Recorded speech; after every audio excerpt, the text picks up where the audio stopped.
Hey everyone, today we're going to talk about our expectations for going on MSC World Europa right after this.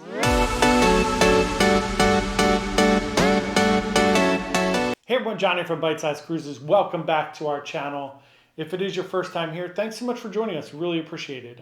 We are a small travel agency. We just try to give you all the information possible about cruising so that you can plan and go on your next big, great adventure. So today we're going to be talking all about our expectations for our upcoming MSC World Europa cruise.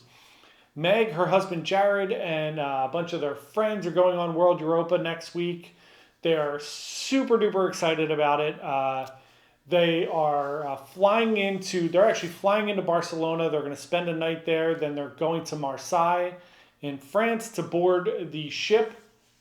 They are taking a 7-day Mediterranean cruise, which is going to Genoa, Naples, Barcelona, somewhere else, a bunch of different places. So this is their first Mediterranean cruise. They also got married last October, so they're treating this as their honeymoon. So then when they get off of the ship, they're then going to stay in Tuscany for a week, which is delightful. So the things we're looking forward to most, just seeing the ship and doing things on the ship, is it really does look like an Oasis class ship, which we love. So it really does give off this vibe. There's this back area of the ship, the World Galleria, is that what it's called? Where it's open to the outside. It's like the big cutout, like the boardwalk is on the Oasis class. There's the Venom dry slide, which goes down 11 stories, just like we have on the Oasis class. It's actually closer in. The Oasis one starts at like kind of the very back of the ship and winds in. This one's like kind of in that middle cutout and comes right down. There's a giant promenade with like an LED sky above it, which looks amazing. All the restaurants, they've changed the seafood restaurant from Ocean Cay to La Pescaderia, which sounds really nice. I looked up a bunch of things on that and it looks great. Again, with every cruise, my biggest advice is to kind of go in with lower expectations. Under promise, over deliver is always kind of my rule of thumb on these things. So my big thing for Meg and everybody was to go in. This is also a brand new ship, so go in with lower expectations. Just go in and have a nice time. The one great thing about the Mediterranean is that it's very port intensive, right? It's more about getting off the ship and doing things. So the ship should be secondary. It's just getting you from port to port. But hopefully there are some amazing things. The promenade is a couple floors, so that should be great. All of the entertainment looks to be really good. There are different entertainment venues that have all different shows and that are doing different things.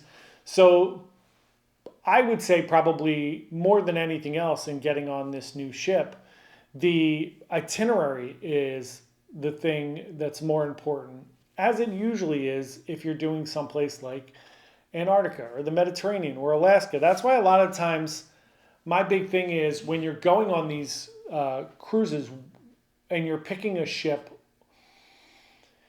what's your itinerary, right? What's most important to you? For me, most of the time, since I cruise out of the US most of the time, the ship is really important to me because I'm focused on the ship more than I'm focused on the ports. So I'm going on cruising to enjoy the cruise, to enjoy the ship, to enjoy everything that the ship has to offer. It's this floating resort, almost like a floating city, right? So most of the time I do that. On my next cruise, for instance, I'm going on Celebrity Summit. I picked it for two reasons. One, I picked it because the ship, we haven't been on Celebrity yet. So I wanted to get on a Celebrity ship and it's cruising out of New York or Bayonne. So it's very easy for me to get up to Jersey to get on that ship. So that's the first reason I picked it. The second one was, in this case, it's a really interesting itinerary. I'm going to Bermuda. I'm doing an overnight there. I'm doing an overnight in Charleston. I'm doing Martha's Vineyard and Newport. So that's a cool itinerary. It's very port intensive. So the ship matters less. If you're going someplace like Alaska, the ship should matter less because you want to get off and explore those ports more and do those things. Again, whatever you think. If you're going to Alaska with a bunch of kids and you want to see some of Alaska, but you don't really care all that much, then you can go on a bigger ship where there's, like Bliss, where you have the Speedway and the observation lounge. You can sit inside and just look outside at the glaciers and things. That's fine. So for them, I've kind of given them that advice of let's focus on the itinerary. It's an amazing itinerary. You're going to be in France, Spain, Italy. So really kind of embrace that, get off the ship and look around. And then whatever the ship has to offer is just a bonus.